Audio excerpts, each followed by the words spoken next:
Salut les gars, j'espère que vous allez bien. Alors aujourd'hui on se retrouve dans une nouvelle vidéo. Bon, je sais que là vous me voyez pas, mais je suis en train d'arriver. À ce moment même où je vous parle, je suis chez ma mère, dans son jardin. On est en janvier, le 11 je crois, 2025. Et je suis en train d'opter pour un nouveau type de format. Pourquoi? Parce que je trouve que être tout le temps en studio, c'est bien. Mais c'est vraiment une dinguerie, hein. Comme de par hasard, quand je commence à parler, il y a des gens autour de moi qui commencent à crier. Je sais pas si vous les entendez, mais c'est la preuve que cette vidéo, elle te sera utile. Ouais, c'est la preuve que cette vidéo, elle te sera utile.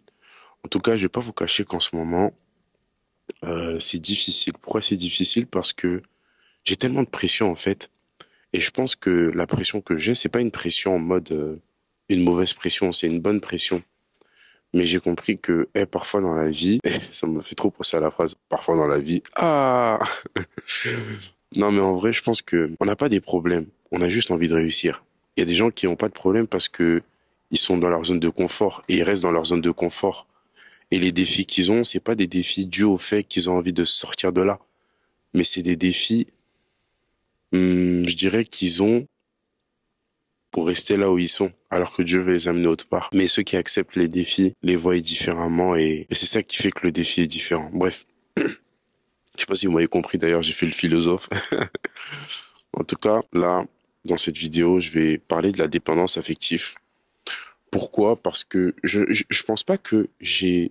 Si, j'allais mentir, j'ai dit je pense pas que ça me concerne. Bon, ça me concernait, voilà. Ça me concernait avant. Avant, j'étais beaucoup une personne qui dépendait émotionnellement des gens. Ouais, je pense.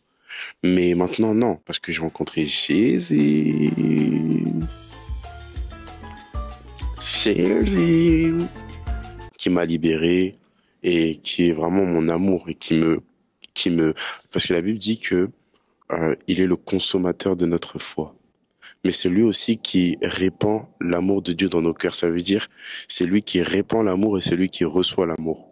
Donc pourquoi j'ai été guéri de la dépendance affective, c'est parce qu'en fait Jésus, non seulement il m'a aimé, mais non seulement il crée en moi aussi l'amour. Ça veut dire que c'est un cheat code. C'est un cheat code en gros. Mais c'est vraiment fou, hein. Je me suis mis à faire ma vidéo. Là, t'as des avions qui passent, t'as des voitures, t'as tout. Mais c'est vraiment, j'espère que le son n'est pas dérangé, hein. Je vais aller de ce côté là-bas.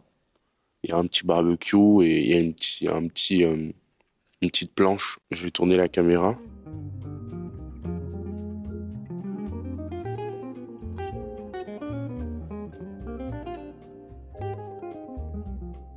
Je pense même pas que je vais couper ce plan, hein. Ouais, je pense pas.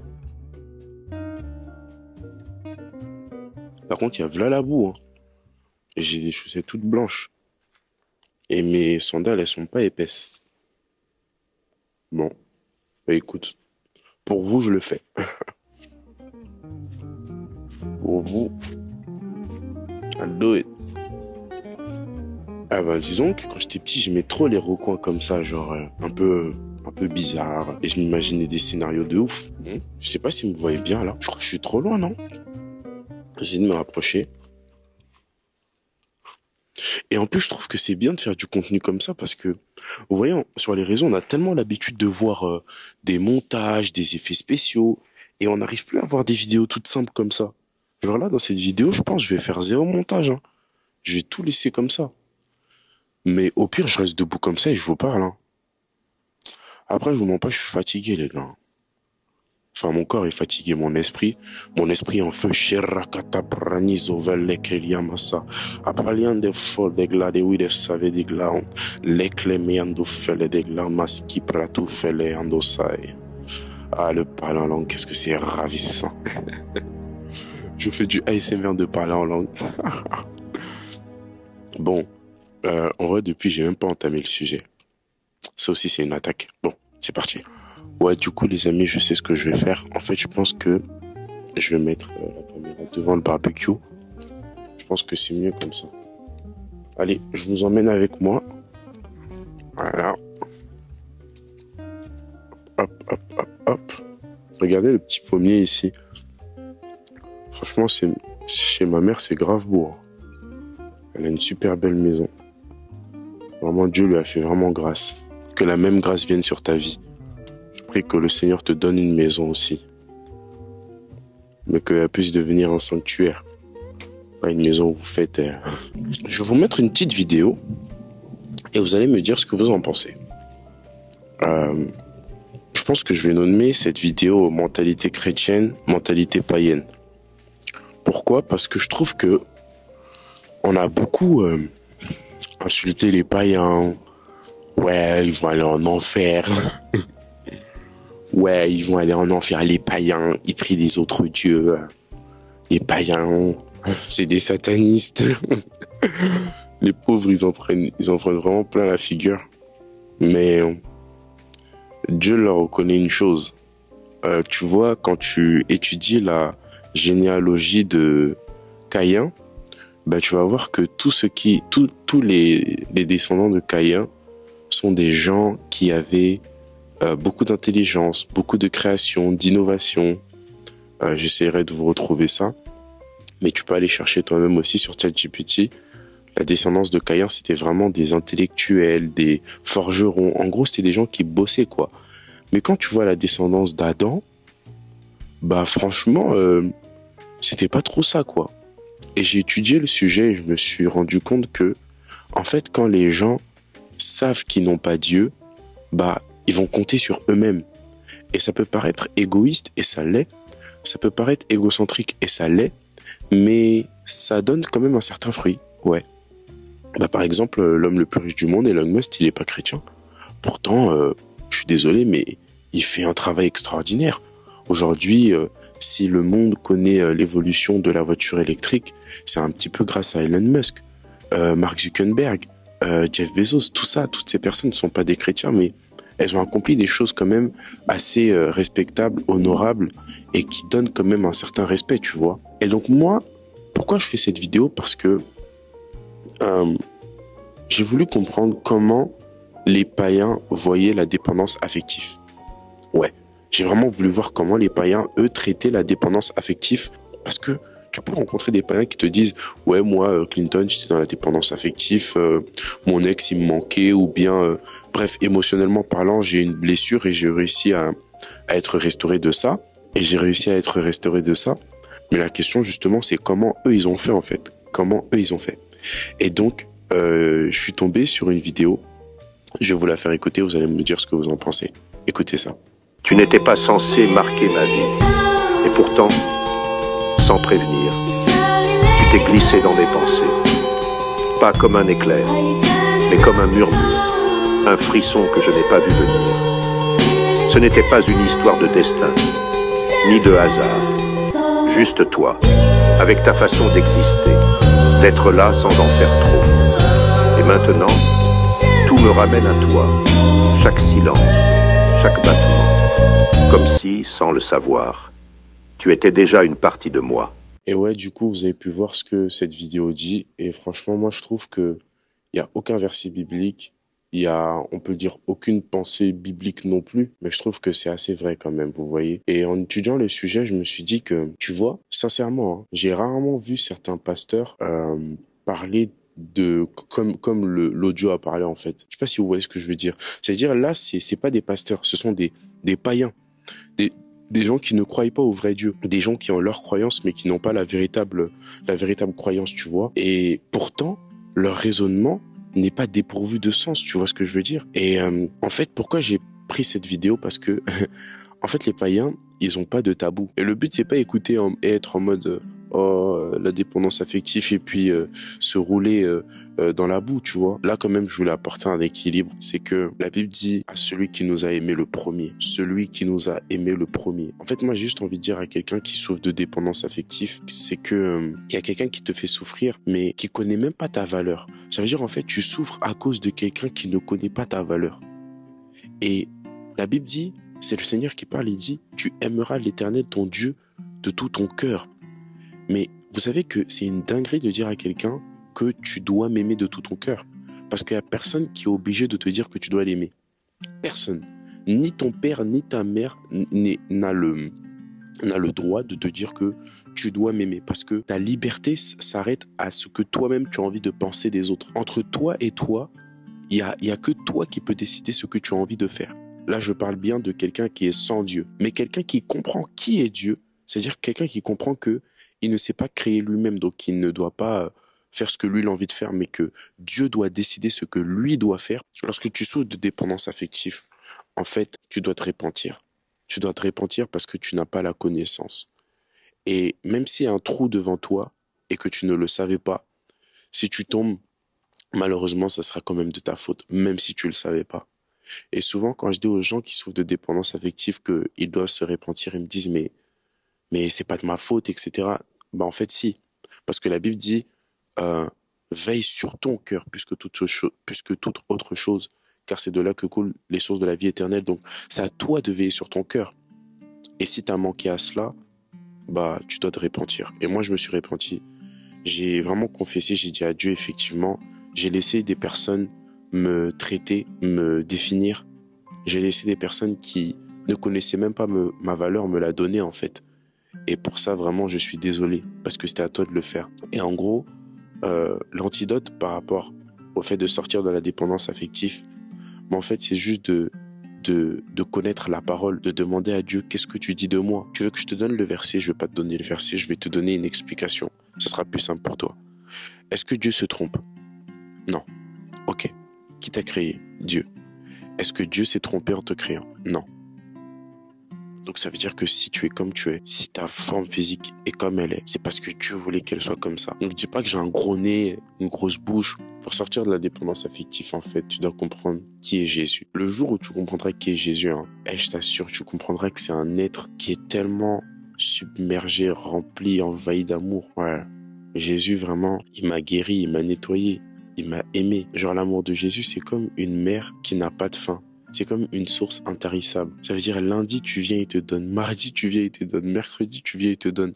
En gros, il est jamais fatigué de t'aimer. Et je peux vous dire que bien en 2 ans maintenant de vie chrétienne, en fait, Jésus ne m'a jamais jugé ni condamné. Il m'a toujours dit de me repentir quand je faisais le mal, mais il m'a jamais jugé en mode. Il m'a convaincu que ce que je faisais, c'était mal, mais lui-même ne m'a jamais dit, tu es un méchant, ce que tu as fait, c'est mal, etc. Non, jamais. Il m'a toujours conseillé. En fait, il a été un conseiller pour moi. Et tu vois, des fois, les autres, ils essaient de te conseiller, mais dans leurs conseils, ils ont des paroles blessantes. Mais en fait, j'ai juste envie de dire à quelqu'un que, tu fais trop attention à la vie des autres. Tu fais trop attention à ce que les gens disent de toi. Mais est-ce que tu sais qu'est-ce que Dieu dit de toi? Bah ouais. Franchement, je vous dis la vérité, je suis arrivé à un niveau de ma vie où je me sens tellement bien en paix avec moi-même.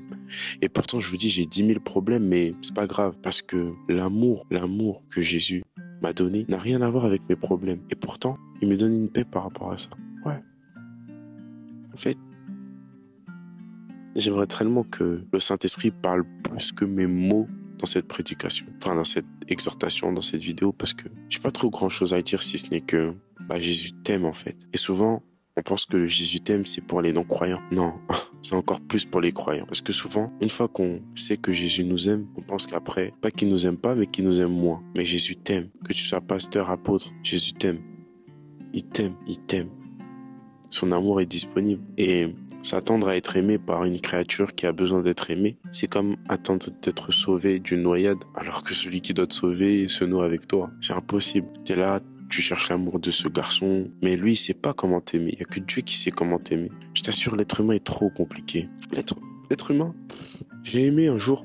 L'apôtre Ivan, dans un temps de prière, il a dit, Seigneur, ma famille est trop compliquée, ma vie est trop compliquée, mes combats intérieurs sont trop compliqués.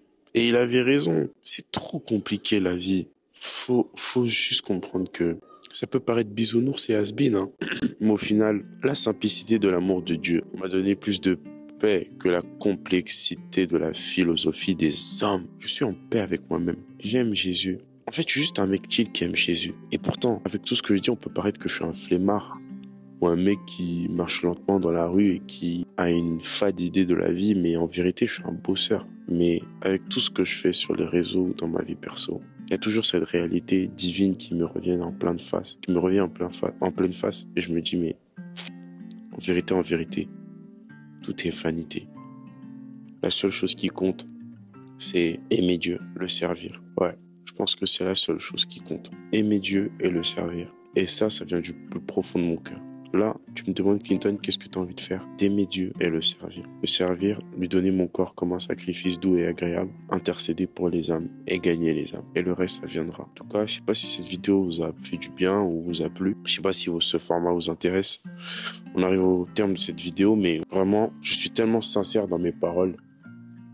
Moi, je prie juste que tu puisses véritablement être, non pas seulement connaître l'amour de Jésus, mais de te laisser aimer. Ça aussi, c'est un autre problème. Les gens sont tellement brisés à l'intérieur d'eux qu'ils n'arrivent pas à croire. Ils pensent que Jésus aussi, c'est un beau parleur. Non. Quand Jésus dit qu'il t'aime, il t'aime. Quand Jésus dit qu'il veut t'aimer, qu'il veut te paître, c'est-à-dire prendre soin de toi, te recueillir, il ne te chèpe pas. Surtout les sœurs. On vous aime pour votre corps, pour vos bouches, pour vos lèvres, pour vos nez, pour vos yeux, pour vos make-up, pour vos parfums, pour vos Zara, pour vos Sephora. Mais Jésus t'aime. Même quand tu es dans ta chambre avec tes cheveux débroussaillés, comme ce jardin, Jésus t'aime quand même. Ouais, Jésus nous aime. L'amour de Jésus, c'est un amour infaillible. L'amour de Jésus. Oh, l'amour renversant, extravagant, infini de Dieu. Je suis indigne et sans mérite, mais pour moi tu t'es livré. Oh, l'amour renversant, extravagant, infini de Dieu. Oh, oh, tang, tang, tang, tang, tang, tang, tang, tang, tang, tang, tang, tang. Des fois, une chanson peut résumer tellement de choses. Écoutez cette musique. Oh, l'amour renversant, extravagant, infini de Dieu. Je suis indigne et sans mérite, mais pour moi tu t'es livré. Je sais pas si c'est livré ou donné, mais on est tellement indigne d'être aimé, vous vous rendez compte? Et on est des pécheurs, les gars, des pécheurs, on est impurs. On est impurs. Mais Jésus nous a aimés. Jésus nous a aimés, il nous a lavés. Des fois, on souffre tellement pour rien. Il faut juste se poser et bâtir un autel d'action de grâce, de dire, en fait, Seigneur Jésus, merci. J'ai l'impression que ma vie n'avance pas, mais merci. J'ai l'impression que tout va mal, mais merci. C'est pas que je suis en train de dire que oui, ça me convient, non. Mais je veux d'abord te remercier pour ce que tu as fait pour moi. Et ensuite, je veux avancer. Et ensuite, je veux évoluer. Et ensuite, je veux sortir de cette vie de transparence où je passe dans la rue, mais c'est comme si on ne me voit pas. Je suis à mon travail, c'est comme si on ne me voit pas. Je suis à l'église, c'est comme si on ne me voit pas. Bon, en tout cas, les gars, merci à vous d'avoir regardé quand même cette vidéo, bizarre qu'elle était, et que Dieu vous bénisse abondamment.